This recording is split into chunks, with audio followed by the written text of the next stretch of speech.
Bonsoir, bienvenue sur la libre antenne, lundi, mercredi, vendredi, 21h, minuit, metatv.org ou meta.tv, c'est la saison 3. Et donc, comme d'habitude, grand bonjour à la régie avec nous, bonjour aux modérateurs connectés et à tous les métanautes pour une soirée spéciale avec Franck Athème. Bonsoir Franck, bonsoir. Bienvenue à Meta TV. Alors Franck, on vous présente plus. Alors moi j'ai pris des petites notes, docteur en ontologie, diplômé de Sciences Po. Vous faites aussi de la psychologie holistique. Vous êtes le fils évidemment de votre papa très célèbre aussi, Raoul Athème, qui a mis au point la théorie de la dégravitation, c'est ça? Absolument. Quelque chose qu'on pourra, j'espère, aussi évoquer ce soir. Et nous voilà pour comprendre un peu mieux cette notion de l'univers, parce que vous avez travaillé depuis longtemps sur ces questions, et semble-t-il, je commencerai par quelque chose qui, lorsqu'on s'intéresse à vos analyses, à vos travaux, immédiatement il y a quelque chose qui arrive, c'est vous remettez en cause la théorie du Big Bang. C'est-à-dire que pour vous, le Big Bang n'est pas l'explication de l'origine de l'univers. En fait, en tout cas, on cherche une explication de l'origine de l'univers qu'on théorise par le Big Bang, mais on se trompe en amenant cette théorie. Enfin, je parle sous votre contrôle, mais c'est ça c'est mon avis, en tout cas. C'est votre avis, oui. Oui. Est-ce que vous pouvez nous expliquer, parce que ça, c'est un fondement quand même, qu'on apprend à peu près partout, dans toutes les bonnes écoles, à peu près sur toute la planète, qu'on nous explique. Voilà, au départ, il y avait le rien. Je simplifie, je parle en profane, bien sûr, mais au départ, il y avait le rien, et puis de ce rien, il y a une explosion, et le tout apparaît. Est-ce que et ça vous semble pas très cohérent? Moi, ça me paraît un pis-aller, disons. C'est obligatoire d'arriver à des conceptions de ce genre lorsqu'on veut étudier l'univers comme un objet physique. Selon moi, je ne suis pas un physicien, je suis un métaphysicien, c'est-à-dire la métaphysique, c'est la science des causes, c'est pas la science des effets, c'est pas la science des apparences, c'est la science du fondamental. Et le Big Bang, c'est une théorie qui est fondée sur des théories physiques, sur des principes physiques, sur des lois telles qu'elles sont décrites par les physiciens. C'est donc de la description dans l'espace et dans le temps. Mais là où on s'oppose à ces théories, c'est simplement dans l'approche épistémologique. Pour nous, l'univers n'est absolument pas un objet physique. Ce n'est pas du tout un objet du ressort de la physique. Pourquoi ? Parce que l'univers, ce n'est pas quelque chose qu'on peut saisir comme un objet défini, faire dessus des expériences, les comparer avec un autre univers sur lequel on fera les mêmes expériences, faire des prédictions dessus et vérifier ces prédictions. C'est pas possible, parce que c'est pas un objet. Il n'y a pas un deuxième univers avec lequel on peut le comparer. Il n'y a pas une définition de l'univers. Personne ne peut dire l'univers commence ici, s'arrête là. On a des idées là-dessus, mais ce sont des idées par rapport à des observations. Or, le problème n'est pas l'observation de l'univers, le problème c'est la compréhension de l'univers, et cette compréhension ne peut pas passer par l'observation, puisque l'observateur lui-même fait partie de l'univers. Non seulement il fait partie de l'univers, mais l'univers ce n'est jamais que ses perceptions.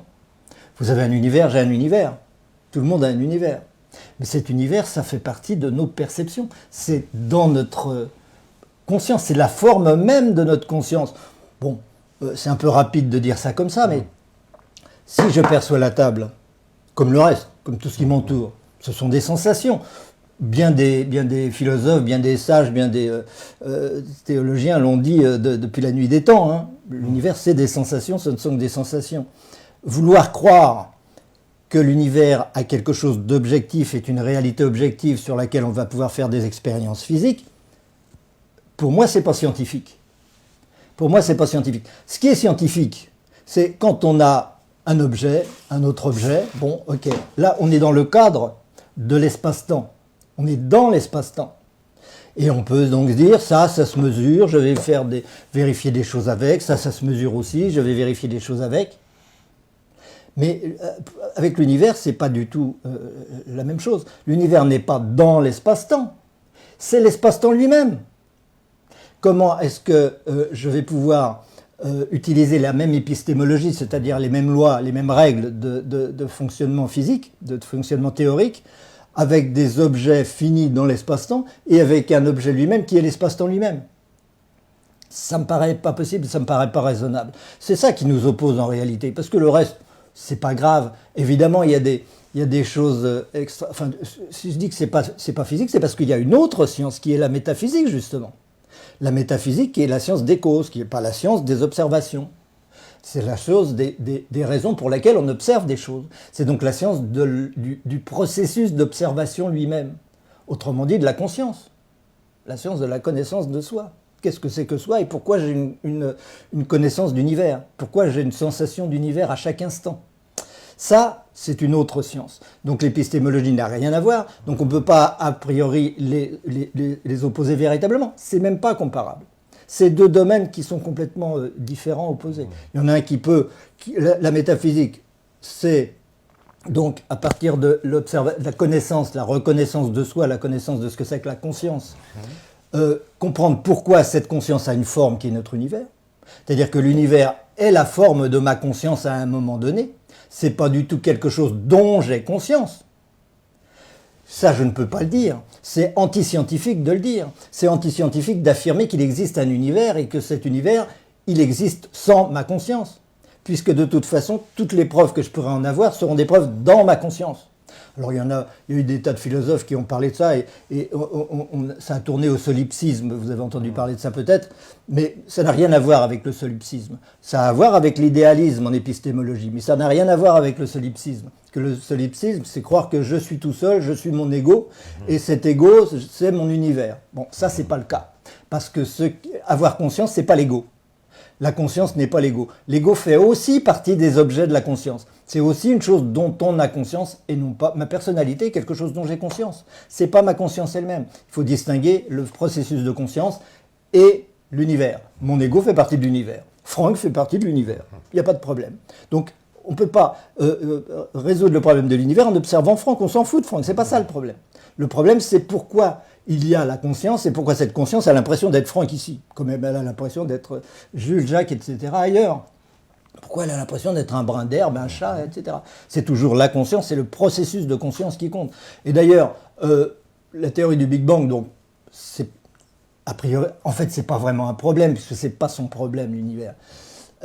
Mais en physique quantique, par exemple, en physique quantique, on ne peut pas observer les choses, on ne peut pas observer le monde dans son mouvement.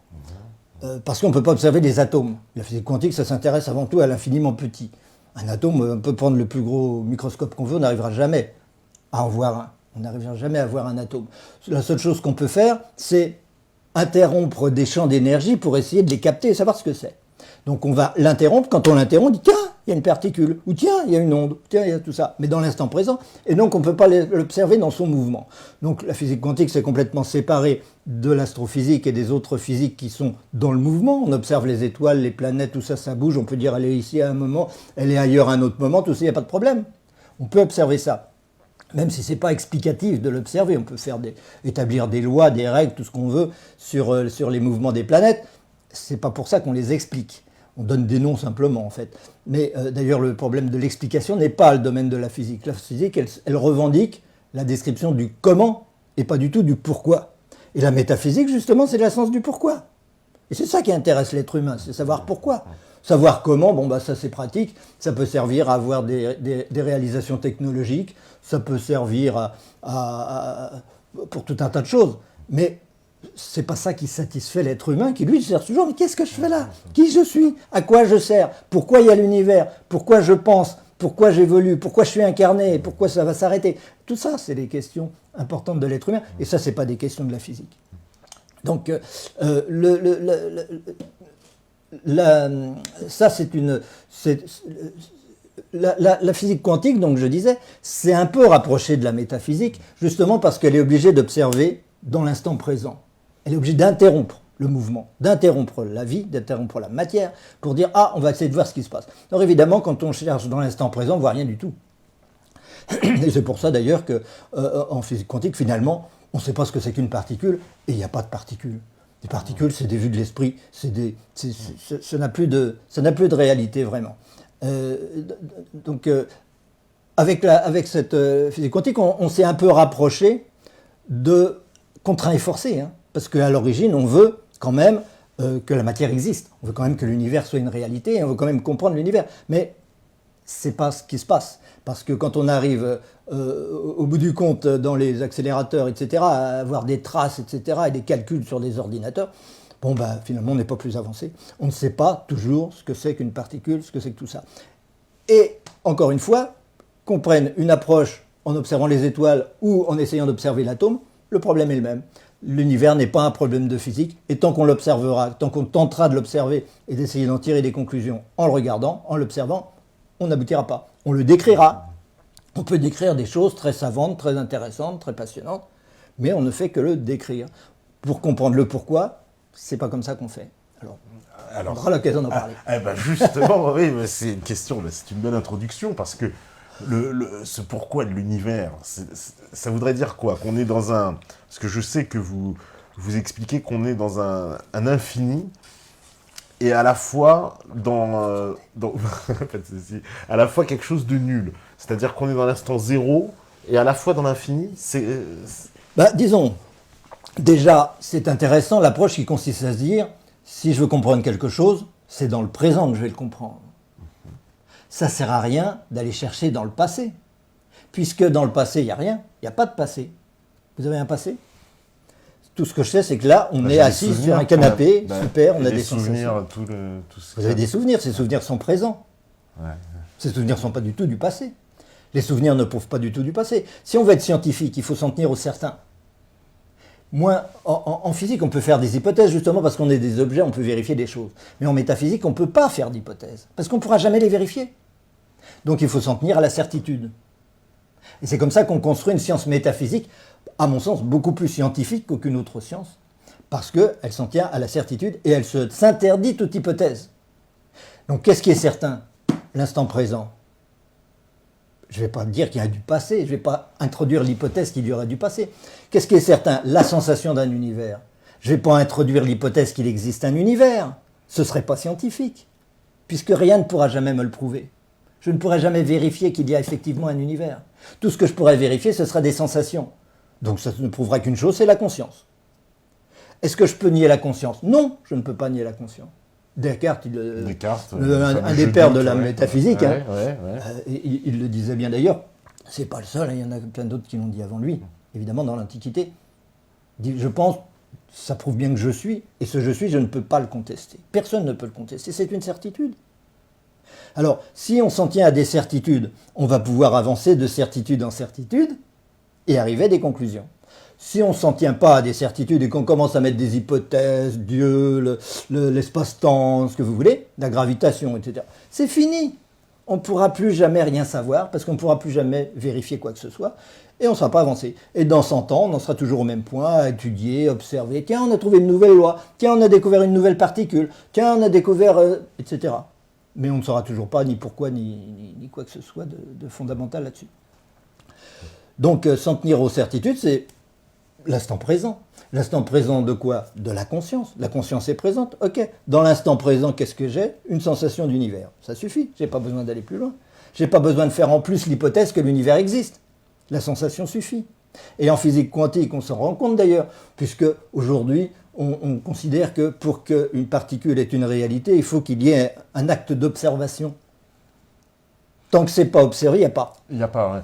Ouais. D'où la fameuse expérience du CERN où il balance un électron entre deux objets et puis quand il y a un observateur, l'électron passe entre les deux objets et puis quand il n'y a pas d'observateur, l'électron passe dans toute la pièce. C'est cette expérience-là. C'est-à-dire que l'observateur, en fait, fait l'expérience. En fait, il agit sur l'expérience par son observation. Évidemment. Et plus on va avancer dans ces techniques extrêmement pointues d'observation de l'instant présent, de plus en plus élaborées, et bien plus on s'apercevra qu'il n'y a rien, et qu'il n'y a rien à observer. Et c'est normal, il n'y a que la conscience. C'est pas qu'il y a quelque chose à observer, c'est qu'il y a un acte de conscience qui a une forme. Et l'univers que je perçois est la forme de ma conscience à un moment donné. C'est pas un univers extérieur à ma conscience dont j'aurai conscience. Ça, c'est une hypothèse. anti-scientifique.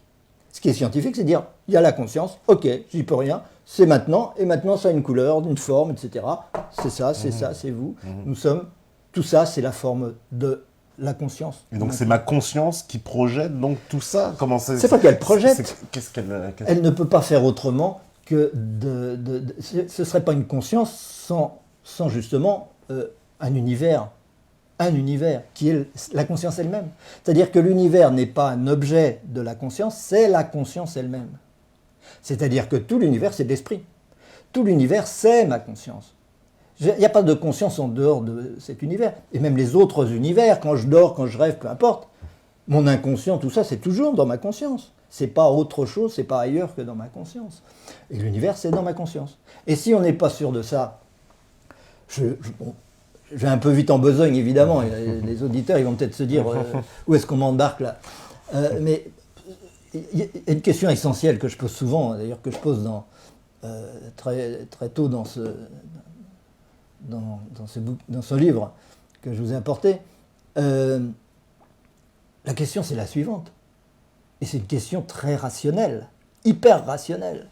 Est-ce que je peux avoir conscience de quelque chose qui ne soit pas dans ma conscience? Je vais se répondre. Et les métanautes, ils peuvent se poser la question aussi. Est-ce que je peux avoir conscience de quelque chose qui n'est pas dans ma conscience? Autrement dit, moi, vous avez conscience de moi? Bah oui, parce que... Ben oui. Donc je suis dans votre conscience. Ouais. Si j'étais hors de votre conscience... On ne pourrait même pas parler. Non, on ne pourrait même pas communiquer. Vous n'existeriez pas. Mais pas absolument. Absolument. À partir du moment où j'ai conscience d'une chose, je sais qu'elle est dans ma conscience. Donc que c'est une partie de ma conscience. Donc que c'est de l'esprit et pas du tout de la matière.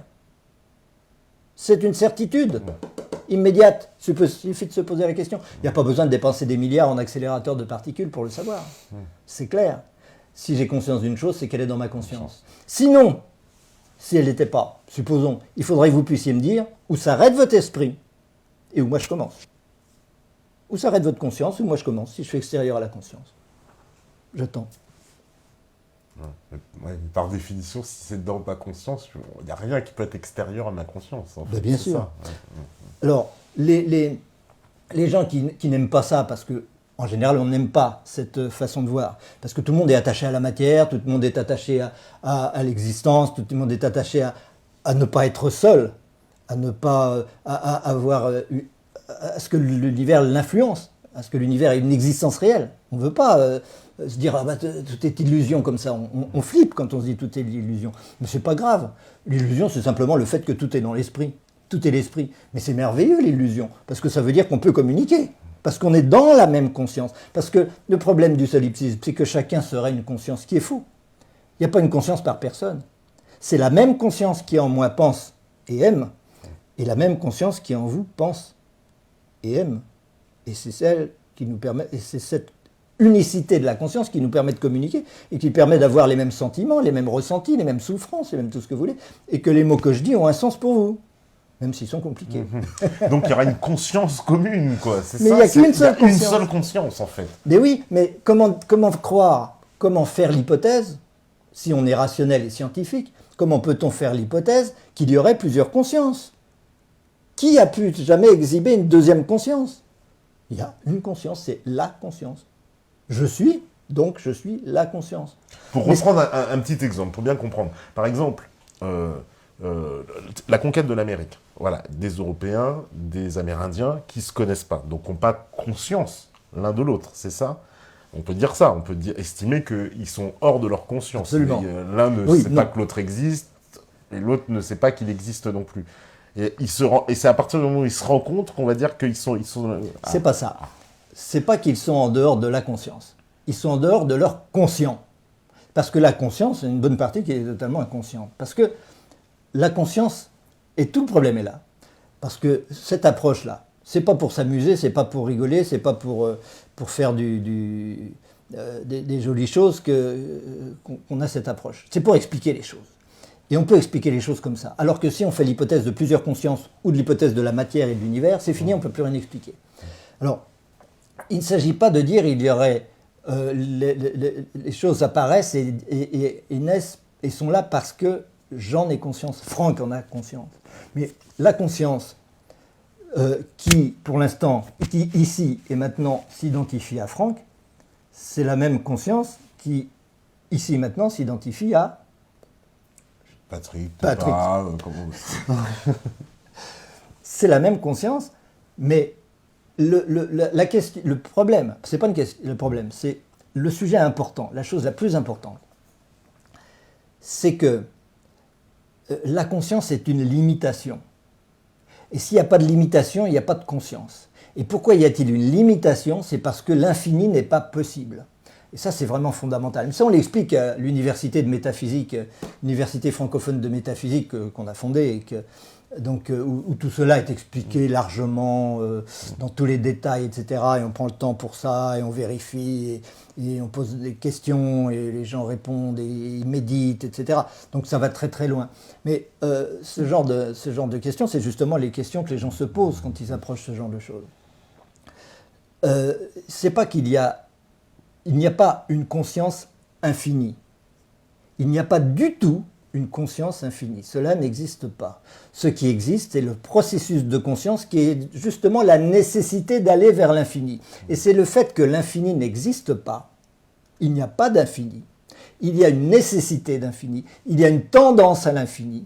Et la conscience est la manifestation de cette tendance à l'infini. C'est-à-dire que la conscience, c'est l'opposition entre ce qui peut être et ce qui devrait être. L'opposition entre moi et l'infini. Et c'est pour ça que ma conscience, c'est la perception de quelque chose qui me paraît extérieur. Parce que je suis toujours une séparation entre ce que la conscience, là où la conscience se délimite, toujours en tant que personne, mais pas forcément en tant que personne humaine. Hein. Tous les êtres de l'univers, les planètes, les brins d'herbe, tout ce que vous voulez, tout ça est la conscience qui se délimite d'une autre façon. Mais elle se délimite. Elle ne peut pas ne pas se délimiter parce que la conscience, c'est précisément l'impossibilité d'être infini, l'impossibilité de l'infini.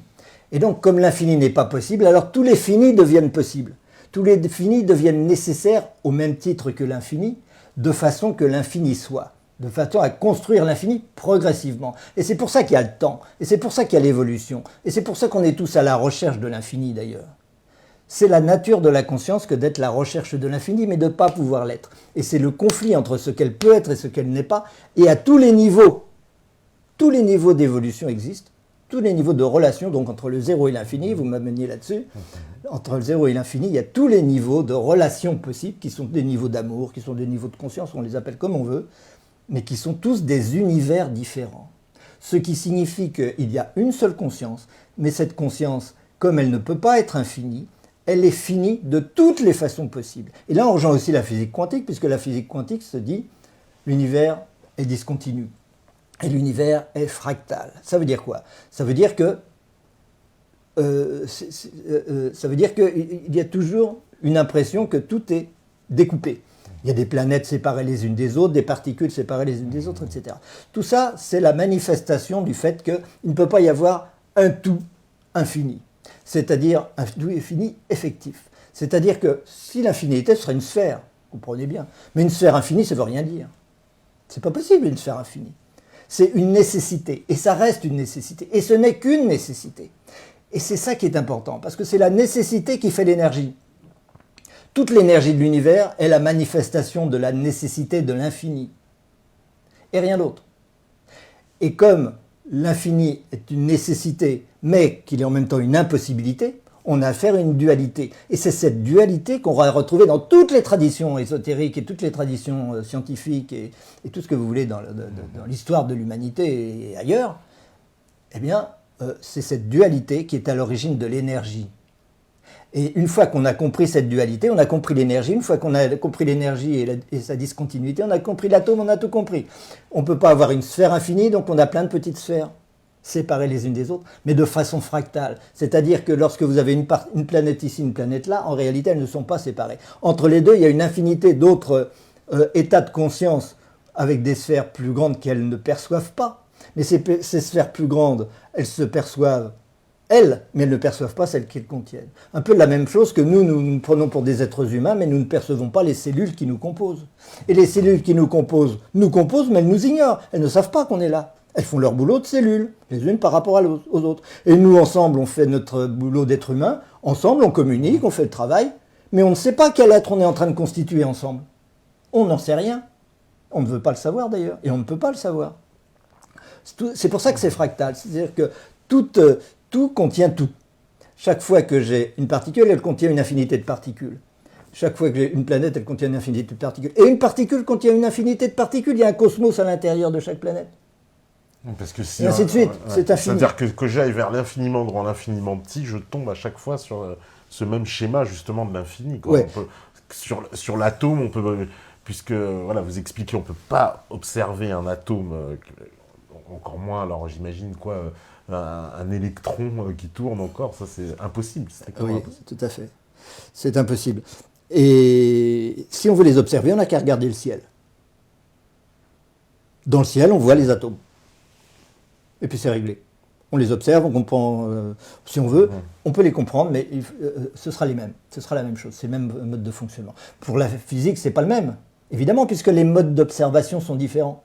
Les techniques d'observation sont complètement différentes entre le cosmos avec des jumelles, avec des satellites, tout ça, et la physique quantique, où c'est des champs d'énergie qu'on interrompt, on cherche des traces, on fait des calculs sur ordinateur et tout. Ça n'a rien à voir. Donc on a des théories qui sont complètement différentes. Alors qu'en réalité, le principe est exactement le même. Et donc nous, notre boulot, et ça a été le boulot de mon père depuis 1955, il a réunifié la physique. Il a réunifié l'astrophysique et la physique de l'atome, simplement en reconnaissant que tout cet univers et tout le système atomique est constitué par une dualité, et non pas par autre chose. Cette dualité, c'est mon travail d'ailleurs que j'ai fait à partir de 1973, et j'ai abouti en 1985 par la compréhension de l'origine de la conscience à partir du néant. C'est ça qui compte. Comprendre l'origine de la conscience à partir du néant, c'est parce que j'avais compris l'origine de l'énergie. Quelle énergie? L'énergie magnétique, puisque c'est une énergie dualiste, attractive et répulsive. En quoi est-ce une énergie dualiste et attractive et répulsive? Eh bien, c'est très simple. En tant que nécessité, c'est une attraction. En tant qu'impossibilité, c'est une répulsion. Là se trouve l'origine de l'énergie. La nécessité de l'infini et son impossibilité.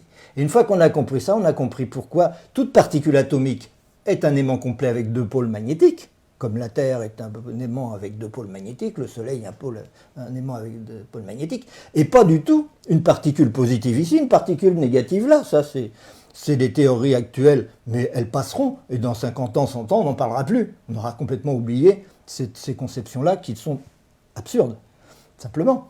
Et qui ne pourrait pas fonctionner d'ailleurs. On n'a pas le temps de s'étendre là-dessus, on s'étend là-dessus dans nos cours, bien sûr, à l'université de métaphysique, mais on démontre très facilement que c'est impossible qu'une particule soit négative, une autre soit positive, qu'elles ne tombent pas l'une sur l'autre, même si on invente les quantas pour ça, et qu'elles restent à une certaine distance, et puis qu'elles puissent changer d'orbite et que le système puisse continuer d'être en équilibre, et que tout ça puisse évoluer. C'est impossible. Pour que ça fonctionne, il faut une dualité dans chaque partie, dans chaque élément. Y compris nous-mêmes alors donc, y compris nous-mêmes, nous sommes une dualité, bien sûr. Ouais. Où elle est notre dualité à nous? Dans la conscience et physique, on est à la fois, je sais pas, j'ai l'impression esprit et matière peut-être. On peut dire ça, mais alors, c'est vrai. Et donc, esprit, vous disiez tout à l'heure, j'ai des souvenirs, tout ça. L'intérieur, c'est des mémoires. L'intérieur, c'est des mémoires. C'est ces mémoires qui font des projections, il y a aussi la nécessité de se projeter à l'infini. Et puis l'extérieur, c'est de la matière. Mais quelle différence? La différence, c'est le fait de séparer les deux. Il n'y a aucune différence entre la matière et l'esprit. Sauf qu'il y a l'essentiel de moi que je place à l'extérieur et une petite partie que je place à l'intérieur. La petite partie que je place à l'intérieur, j'appelle ça de l'esprit. Et la grande partie que je place à l'extérieur, j'appelle ça comment? De l'énergie. Mais l'énergie et l'esprit, c'est strictement la même chose. Et c'est strictement la même chose parce que la dualité d'origine, c'est la nécessité de l'infini. Je vais vers l'infini, mais je n'y vais pas, parce que je ne peux pas y aller. Et donc, puisqu'il n'y a que ça, il n'y a jamais eu que ça, il n'y a que la nécessité de l'infini, eh bien, tout est magnétique. Et donc, finalement, tout est matériel en apparence à l'extérieur de soi, comme tout est esprit à l'intérieur de soi. Mais c'est ça, effectivement, notre dualité. Nous sommes cette dualité. Et là où vous me paraissez être un corps matériel, hein, je touche et tout, hein, j'ai le droit. Bah ouais, moi aussi, ouais, je suis matériel, je sais Bah pas, oui, j'imagine. je Il y en a qui croient que je suis vérifie. reptilien, mais bon, ça, c'est un autre problème. Et les reptiliens fonctionnent comme nous. Hein. Ils cherchent l'infini aussi, Voilà. et ils se prennent pour de la matière Bon, aussi, bah, même pas- encore plus que nous. D'accord. Mais bon, c'est pas grave. Mais pour vous, vous êtes la conscience. Alors que pour moi, je suis la conscience. Pour vous, vous êtes un corps. Pour moi, pour vous, je suis un corps. Donc il n'y a aucune différence. Aucune différence. C'est simplement une question de point de vue. Lorsque la conscience se place toujours au centre de l'infini, elle place toujours l'infini à l'extérieur. Je me place à l'infini, au centre. Tout ce que je vois à l'extérieur, j'ai l'impression que c'est de la matière. Mais cette conscience-là fait ça partout.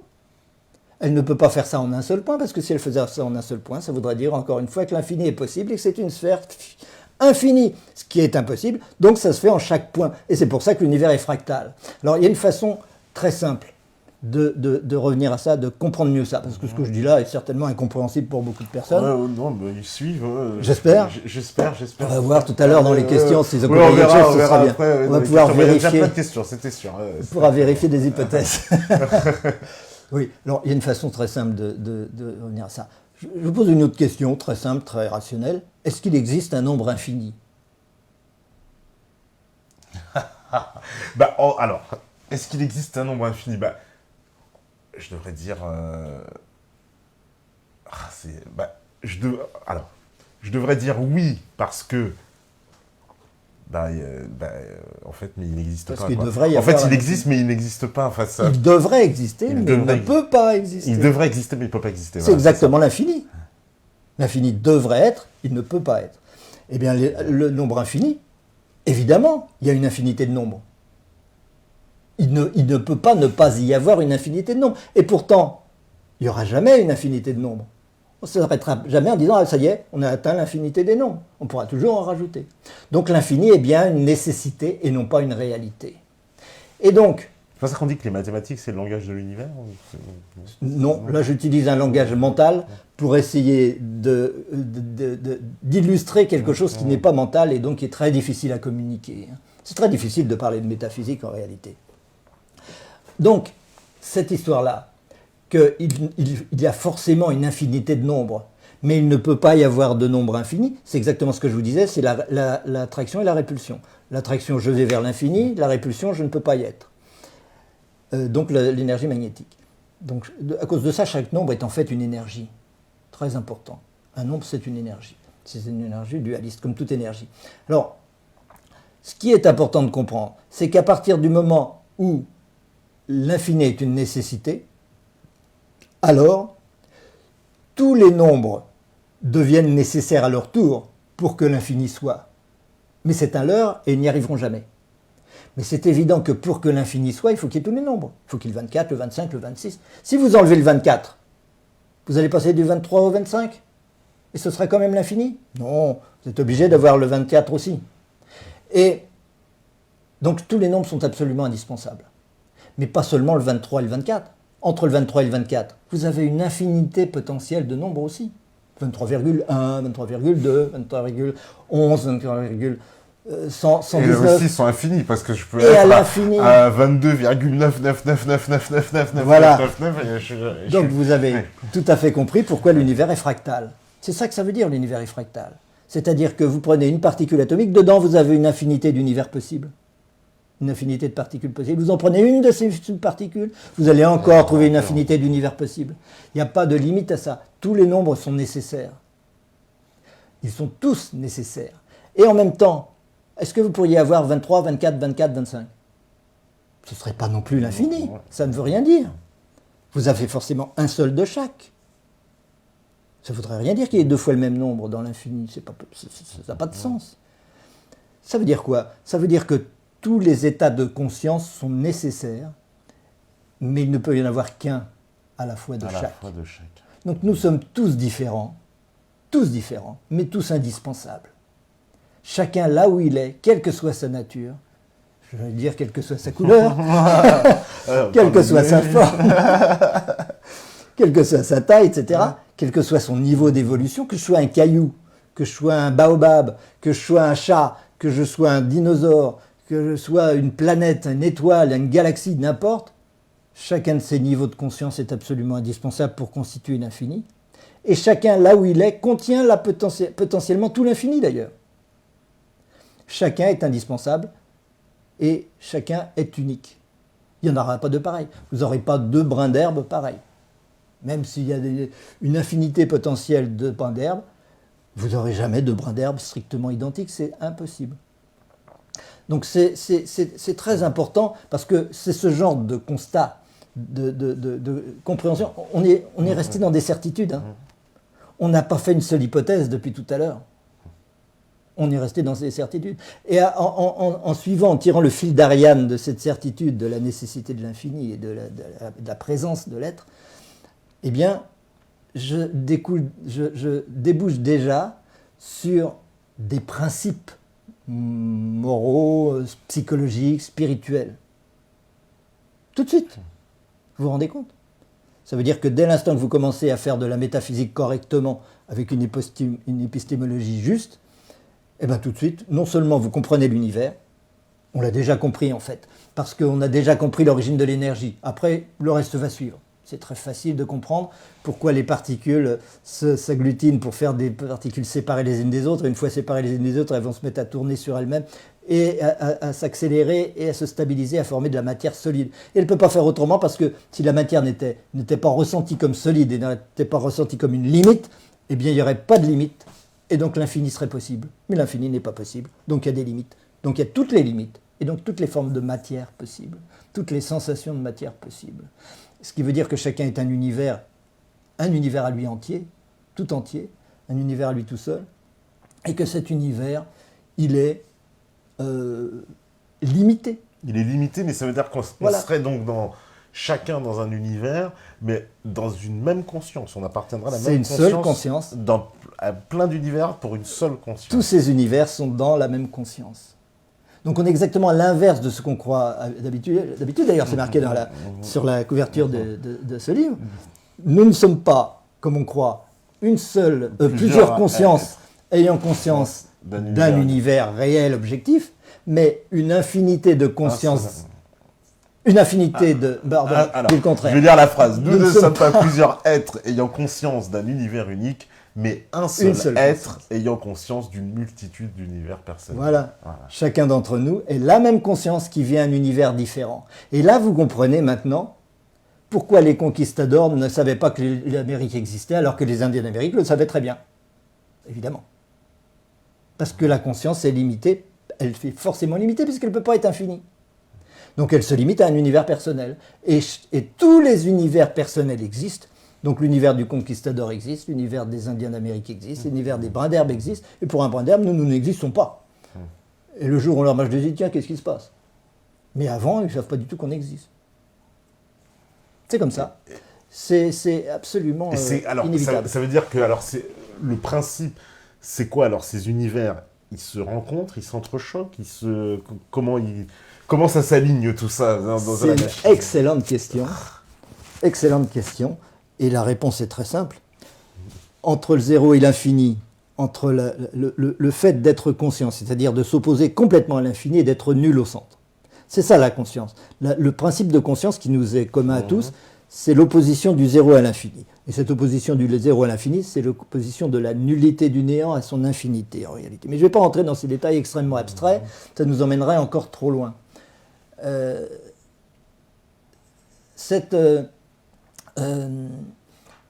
Qu'est-ce que je disais ? le niveau de conscience. Oui, est-ce que c'est les univers qui s'entrechoquent ? Oui, alors ils ne s'entrechoquent pas, mais entre ce zéro et cet infini, il y a une infinité de possibilités d'être conscient et donc d'univers différents, des univers parallèles en quelque sorte, chacun en étant un, mais ces univers sont contenus les uns dans les autres, évidemment. C'est comme si si j'avais un tableau, je vous ferais un rond avec un point au milieu, et puis tous les univers, c'est des petits cercles autour du zéro, jusqu'à arriver à l'infini sans jamais y arriver. Donc, en fin de compte, entre le zéro et l'infini, il y a une infinité de relations possibles à l'infini, c'est-à-dire des niveaux de conscience, des formes de conscience, et ces égos, donc, j'appelle ça des égos, des personnalités, même si c'est un chat, une vache ou autre chose, ces égos sont concentriques. ils ne sont pas juxtaposés, ils ne vont pas s'entrechoquer, ils sont concentriques, c'est-à-dire que vous prenez un cercle à un endroit, il contient un tas de cercles qui lui sont intérieurs, et il y a tous les autres cercles qui lui sont extérieurs. Et où que vous vous mettiez, il y a toujours ce qui est intérieur et ce qui est extérieur. Alors, par exemple, vous et moi, nous sommes des êtres humains pour l'instant, ici et maintenant. Eh bien, en tant qu'être humain, nous contenons tout ce qui est une bonne partie de ce qui est humain. Nous n'avons pas encore fait toutes les expériences humaines. Notre mémoire ne contient pas encore toutes les expériences humaines possibles, mais elle en contient déjà un beau paquet. Mais elle contient toutes les expériences animales. Et elle contient toutes les expériences végétales. Et elle contient toutes les expériences minérales. Tout ça, c'est acquis. C'est pour ça qu'on est des êtres humains. C'est pourquoi ça constitue un niveau humain de relation avec l'infini, qui nous permet de communiquer comme ça, de parler comme ça, d'avoir une spiritualité et tout ça, ce que n'auront pas les cailloux. Les cailloux, c'est la conscience à un niveau beaucoup plus primitif, que nous contenons, mais eux ne nous contiennent pas. Vous voyez ce que je veux dire ? Les égos sont concentriques. Alors, dans le niveau humain, c'est pareil. Hein. Dans le niveau humain, si on prend la tranche juste des êtres humains, pour les reptiles, je ne sais pas. Vous me le direz. Donc, pour les êtres humains, il y a une certaine tranche de l'évolution qui est humaine. Et dans cette tranche, il y a aussi une infinité possible de caractères, de personnalités qui se contiennent les unes les autres et qui sont en relation les unes les autres. Et chacun peut être le maître ou l'élève d'un autre, d'ailleurs. Certaines parties de nous-mêmes. Mais ces univers, je veux dire, par exemple, ce qui va constituer le fondement de quelqu'un, puisque là, on a dit, la personne, elle représente un univers à elle-même. Par exemple, ses parents, c'est quoi? Ils s'appartiennent au même univers, à un moment donné, ils fusionnent ou non, chacun est dans son univers et Ce sont des univers complètement séparés. Complètement séparés. Mais avec beaucoup de points communs. Avec beaucoup de points communs, voilà. Comme nous avons un point commun, c'est d'être assis sur ce canapé. Nous avons un autre point commun, c'est d'avoir 2 bras, 2 jambes. Un autre point commun, c'est d'être des terriens. Si on était sur une autre planète, nos univers seraient complètement différents. Qui sait si nos parents ne sont pas sur une autre planète? Oui, c'est pas grave. Tout ça, c'est des univers. On s'entraide, on participe à la vie les uns des autres. Moi, j'ai besoin de mes parents, ils ont besoin de moi, d'autres ont besoin, etc. Chacun vit avec son univers la façon pour faire les expériences qu'il a besoin de faire pour passer à l'étage supérieur. Et puis quand il aura intégré toutes ses mémoires, eh ben, il passera encore à des étages supérieurs. Puis quand il en aura assez d'être un être humain et que ce corps ne lui servira plus à faire de nouvelles expériences d'amour, parce que c'est toujours au niveau de l'amour que ça se passe, eh ben, il arrêtera d'être un être humain. Il sera autre chose, au-delà de l'être humain. Mais remarquez bien, c'est une chose importante à remarquer aussi, que tout ce dont nous avons conscience autour de nous, tout ce qui est conscient, c'est notre passé. Parce que nous voyons des humains, des animaux, des végétaux, des minéraux, etc. Mais nous ne voyons pas les êtres qui nous contiennent. Nous ne voyons pas les êtres supérieurs dont les êtres humains sont les cellules, en quelque sorte. Tout notre futur, nous ne le voyons pas. Parce que nos filtres, le filtre de notre mental est là pour nous maintenir dans la conscience d'un univers personnel qui se définit par les expériences acquises et non pas par les expériences futures. Les expériences futures, elles sont libres. Je peux vivre celle-ci, je peux vivre celle-là demain. La liberté est totale à ce niveau-là. Mais ce qui fait que je vais avoir besoin de telle ou telle expérience dans l'avenir, c'est l'attitude que j'ai par rapport à mes expériences passées, c'est-à-dire par rapport à mes mémoires. Encore une fois, ce ne sont que des mémoires, ce n'est pas du passé. À chaque instant, j'ai des mémoires. D'ailleurs, on n'a pas la même mémoire maintenant qu'il y a 5 minutes. On a une autre mémoire, mais c'est toujours du présent. La mémoire, c'est toujours du présent. C'est jamais... Le passé, ce n'est pas le problème. Le passé est toujours une hypothèse. Donc, on ne veut pas en entendre parler. Ce n'est pas le problème. Et ça veut dire que je vais constituer... Alors, parce que, est-ce que plusieurs personnes... Voilà, justement, on a pris le cas de la famille. Plusieurs personnes d'une même famille. Est-ce que tout ça ne va pas former un univers en soi, une forme de conscience commune, un peu comme des fourmis, mais bon, sans exagérer. On parle de conscience commune pour les insectes sociaux, souvent les fourmis, les abeilles, les choses comme ça. Est-ce qu'il n'y a pas un peu la même chose pour les humains, finalement? Alors, il y a la même chose pour les humains, absolument, mais ce n'est pas forcément au sein d'une famille. Ça peut l'être, mais ça ne l'est pas forcément. C'est-à-dire que les familles d'âmes se réunissent parce qu'elles ont besoin les unes des autres, même avec des étrangers qu'on n'avait jamais vus. Et c'est ensemble qu'ils vont s'apercevoir qu'ils ont des choses à vivre, qu'ils ont des expériences qu'ils n'ont jamais vécues avant, qu'ils vont pouvoir vivre grâce à ces rencontres. Et c'est ça qui va faire que petit à petit, les égos vont se remettre en cause mutuellement et faire qu'on va pouvoir passer à une étape supérieure. Ça peut être dans la même famille, pourquoi pas? Mais c'est pas forcément dans la même famille, oui, Il y a bien même, sûr, oui, tout à fait. La plupart du temps, beaucoup de gens qui ne sont pas de la même famille. Mais c'est comme ça qu'on passe. L'être que nous constituons, en fait, il existe déjà, puisqu'il n'y a pas de temps. Le temps est une illusion. Donc cet être-là, nous ne sommes pas encore conscients, mais il existe déjà. Nous le constituons déjà. Nous ne le savons pas. Un jour, nous nous identifierons à cet être, et à ce moment-là, on se dira, je suis passé dans la 5e dimension. Dans une autre dimension. C'est ça que ça veut dire. On sera passé dans une dimension à un autre niveau que le niveau humain. Et on se dira, bah, ça va de soi. Et puis on verra les humains, on verra les animaux, on verra tout ça encore pareil. Sauf qu'on vivra à un autre niveau, qu'on appelle le causal d'ailleurs, où nous ne nous identifions pas à un être humain, mais à quelque chose d'autre que l'être humain. Et cet être auquel nous ne nous identifions pas encore, eh ben, il est déjà là. Il est déjà là, il l'a toujours été, potentiellement. C'est pas notre boulot pour l'instant de nous y identifier, mais ça viendra. Il y a un jour, on s'y identifiera. Alors, le jour où on s'y identifiera, je vous pose encore une question, j'arrête pas, c'est l'invité qui pose des questions à l'intervieweur, hein, excusez-moi. Ce sera vous ou ce sera moi qui aura conscience d'être cet être supérieur? Ben, je sais pas. Mais ce sera soi, c'est tout. Il n'y a qu'une seule conscience. Oui, donc... C'est-à-dire que pour l'instant, on est cette conscience, mais on se croit séparés alors qu'on n'est pas séparés. On se croit deux personnes, on se croit deux consciences, mais ce n'est pas du tout le cas. On est déjà une conscience. On est une conscience qui vit deux destins séparés, deux destins différents. Et la même conscience vit des tas de destins différents. C'est tout. Et puis petit à petit, on s'aperçoit qu'on est de moins en moins nombreux. On s'aperçoit qu'on est de plus en plus un. Le but étant l'unité du zéro et de l'infini, c'est-à-dire la réalisation de l'infini, sans jamais y arriver. C'est pour ça que l'évolution est sans fin, et que la conscience est éternelle. Alors, ça veut dire que, parce qu'il y a quand même le problème, là, vous venez d'expliquer, le temps est une illusion. Donc, ça voudrait dire que le temps, en fait, on est, quelque part, ce que je suis là, n'est que la somme de tout ce qui s'est passé avant, c'est ça? C'est-à-dire, si je suis là... aujourd'hui, on va dire, et si je suis ce que je suis, ce n'est que l'addition, finalement, de tout ce qui est antérieur. De tout ce qui est intérieur, de ce que j'ai voulu être, en fait, quelque part, ou de ce que... C'est ça que ça veut dire? Oui. Mais lorsque je dis le temps est une illusion, c'est comme le reste, hein. L'univers est une illusion, tout ça est une illusion, c'est normal et c'est sain, et c'est parfait, il n'y a pas à s'en plaindre. Ça veut dire simplement que ce passé, il est encore là. C'est-à-dire que ce n'est pas du passé. Et que le futur, il est déjà là. C'est-à-dire que ce n'est pas du futur. Simplement, la conscience sélectionne. Elle se limite. Donc elle se limite à un certain passé et un certain avenir. Elle définit ce dont elle a conscience et ce dont elle ne veut pas avoir conscience. Donc le passé, il est là. On en a conscience. On a des mémoires. On a un univers, etc., qui est le passé dont on veut bien avoir conscience. Le reste, on ne veut pas le savoir. Mais il est présent. Il n'a jamais été passé, il ne sera jamais passé, il est éternel comme le reste.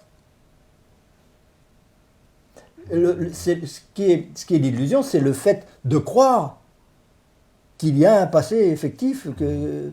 Bon, c'est pas facile à expliquer, mais... Ça veut dire qu'on a besoin de cette illusion, on ne pourrait pas vivre sans... Il n'y aurait pas de conscience sans illusion.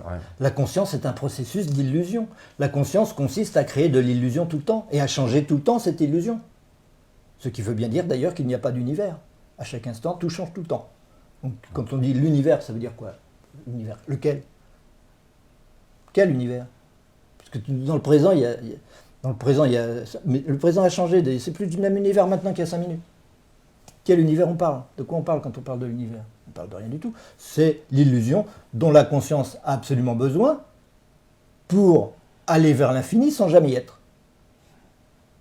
Elle y va sans y être, donc il y a un conflit entre une nécessité d'aller dans un sens et la possibilité d'aller dans l'autre.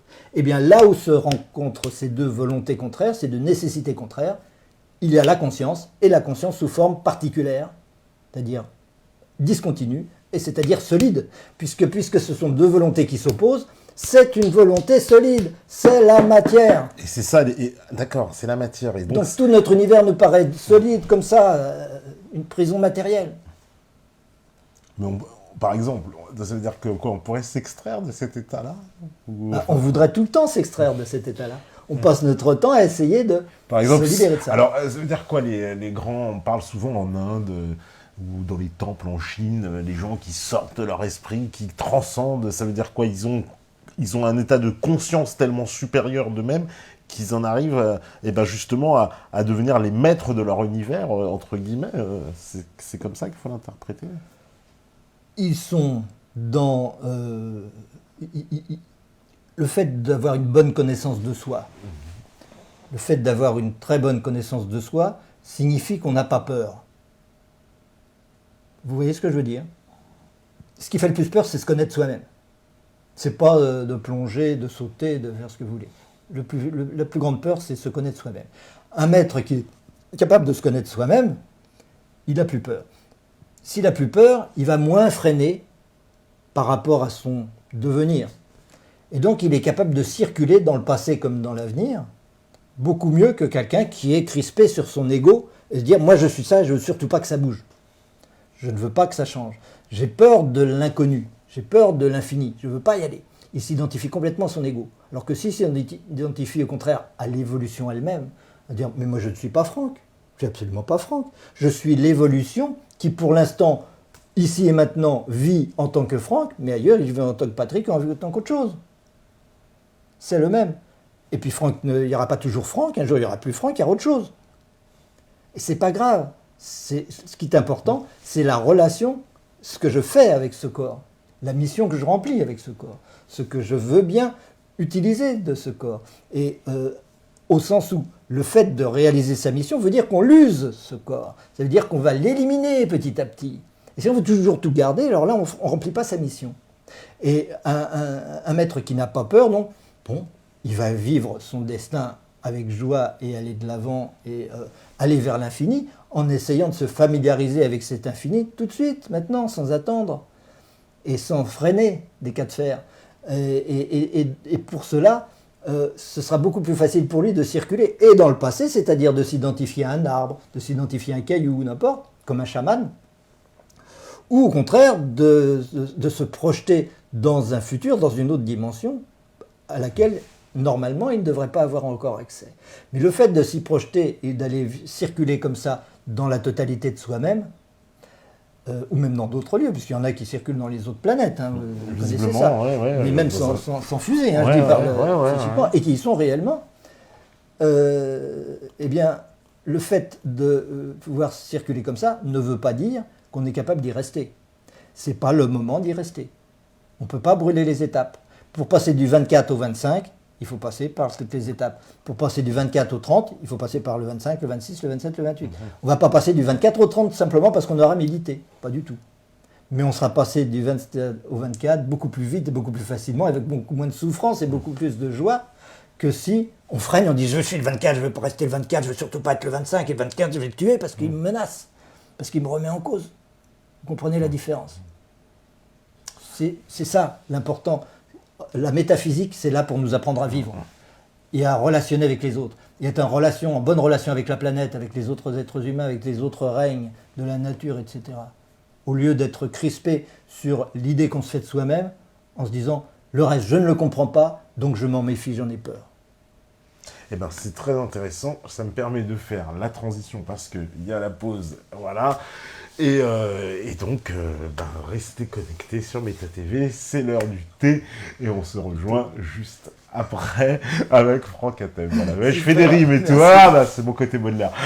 Allez, à vous la